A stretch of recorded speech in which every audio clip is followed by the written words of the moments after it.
twice as fast as a helicopter. Why is that important? Well, rescue is one thing. Part of a climbing turn for the United States Air Force, they fielded their aircraft starting in 2009. So running in low and to your left in the aircraft mode, bragging about their speed. Next, speed 250 knots into the airplane performance climb. Cruise speed is generally around 240 knots, a range of just under 900 miles. Bound from your right. First flight back in 1989. It's been in production since 1988, and the production line is still very busy. As of earlier this year in the trade magazines, it was reported that 200 of these units have been built so far.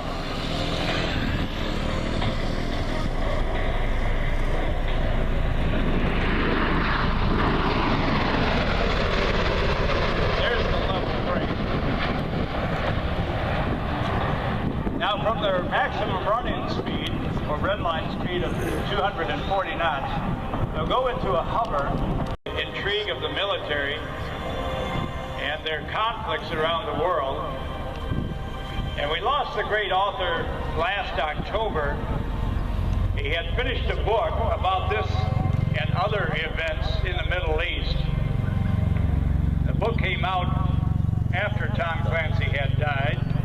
The book came out in 2013 in December. It's his last book, but I want you to try to get it in any way possible. It's a book by Tom Clancy called Command Authority. And when the good guys were in a dire position being attacked in a diplomatic building in the Middle East, and they were losing the battle, they called in two of these Ospreys, and the Marine Corps came to the rescue at their high rate of speed.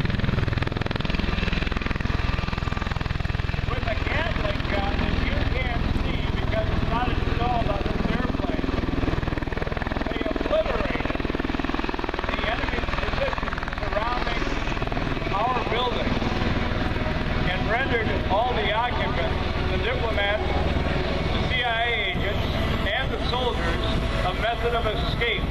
Again, the book called Command Authority. I just hope they make a movie out of that book, as they have with so many Tom Clancy novels. You know, the hero in those books, in those military series of Tom Clancy, was Jack Ryan. Jack Ryan is featured in the Command Authority book, as is his son, Jack Ryan Jr. They're always the fictional counterpoints of the late Tom Clancy's books. Many of his books, as I mentioned, have been turned into very successful movies.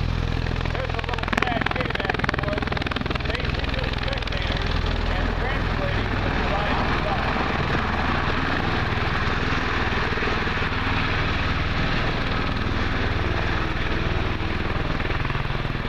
Now, what you can't see, because it is off of most of these airplanes, but what was featured in the book was a belly-mounted, retractable Gatling gun just aft of the nose gear. It was operated by remote control back in the cabin. It had a 360-degree turret. The guns could move left and right, up and down. And they were Gatling guns, and in the book Command Authority, that's exactly what they used to obliterate the enemy's position. Capacity, oh, there's a little bow and a wave. Everybody wave back, if you will. The Marine Corps taking a well-deserved bow. Let us see your hands over your head and your hats, if you will. Leave it to the Marines. It can carry 24 seated troops, or a total of 32 floor-seated troops. Cargo capacity, approximately 20,000 pounds. Or one Growler light transportable ground vehicle can be driven in that ramp.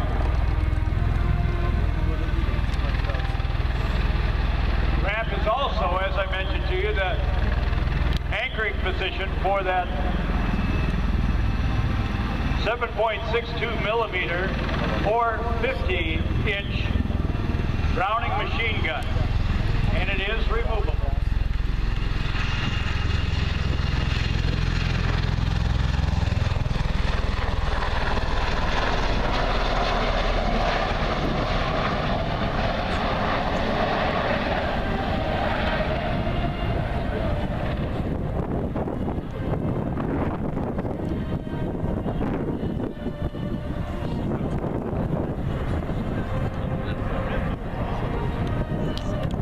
Mode. The landing could be a rolling vertical landing or a straight down helicopter type landing.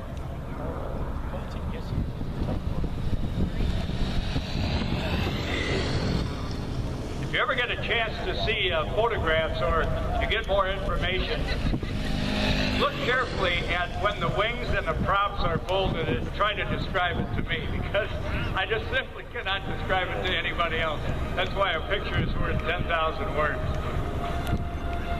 Tremendous amount of thought and engineering into that particular advantage for storing them under the deck of an aircraft carrier.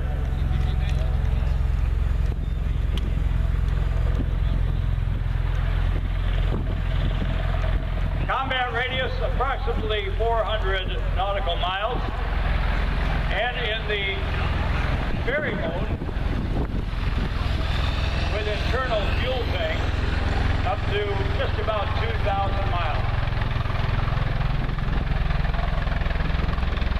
All right, ladies and gentlemen, leave it to the Marines, and let's give it up to the United States Marine Corps and the Boeing V-22 Osprey you saw it at Oshkosh. And now, as they say in Monty Python, now for something completely different.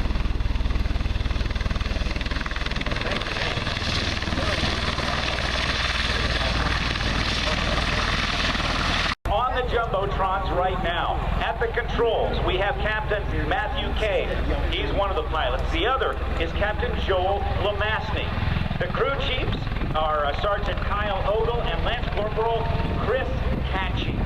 Those four people aboard this MV-22 Osprey are going to demonstrate some incredible capability. The rotor diameter of each of those rotors, as they are now rotors, about 38 feet. A total width with the rotors turning of 84 feet 6 inches is 56 feet long. It can carry 9,200 pounds of cargo internally, or 15,000 pounds externally, and it's designed to replace the company's helicopters. And also, listen to the sound. This is so unique. This is the Marine Corps MV-22 Osprey.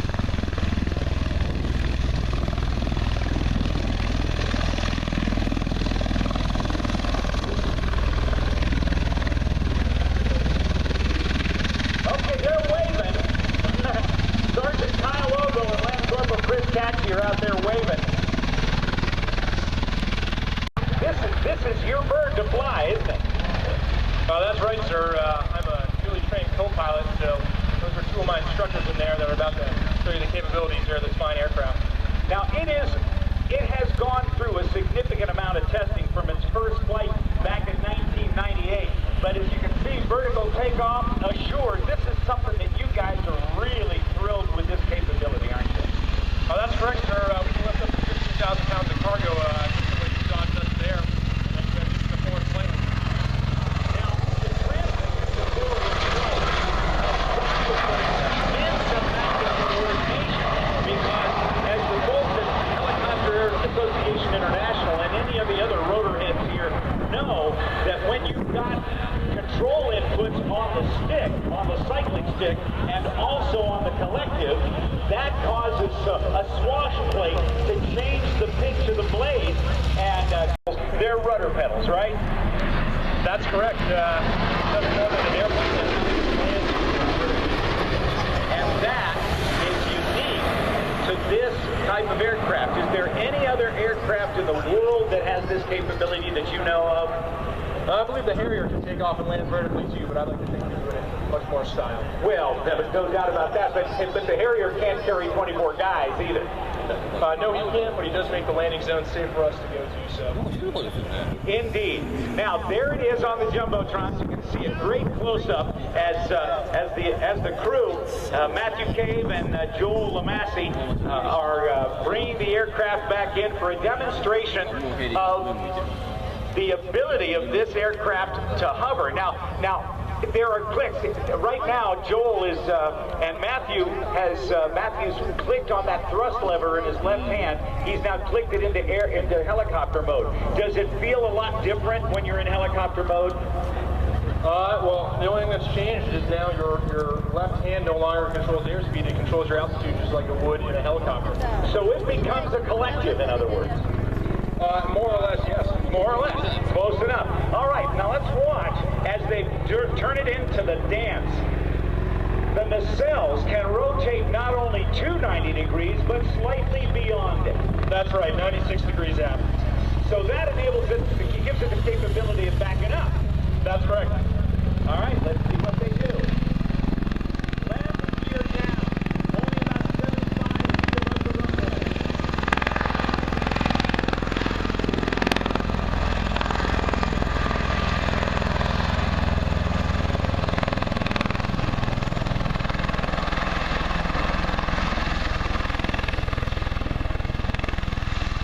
So another click on that left thumbnail on the middle knob on the thrust lever. Then you can back it up. That's correct. Combination for nacelles or nose attitude for thrust vector allows you to back up, move side to side, forward and back. And the pedals then, even though there's no tail rotor, I can see the elevator moving up and down, and that is affected by the movement of the cycling with the joystick.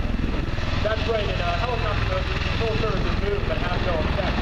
What we're doing here in yaw is using our differential cycling stick on our prop rotors there. That's what allows us to yaw. I love it when you talk your differential cycling stick. That's right, so one of those prop rotors is trying to go forward and the other one is trying to go aft, and that's what brings the rotation about the center. And again, in this particular situation, they don't have to worry about very excited about this capability.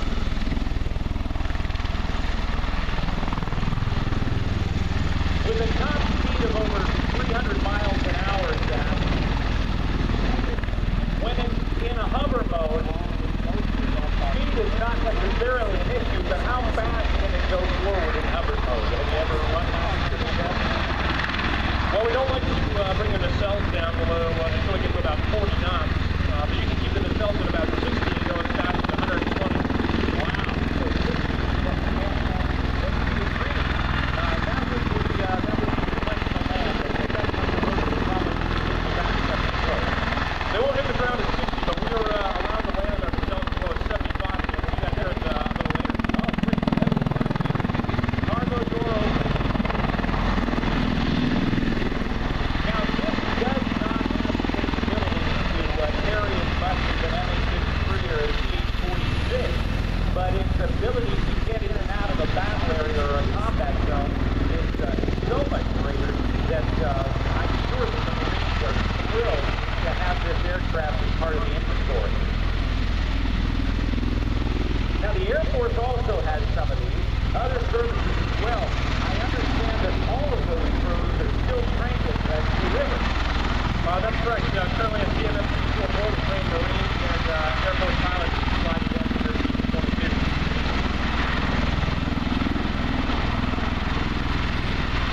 The Osprey can maintain its position over front and change its nose attitude. You can see it taking a bow now.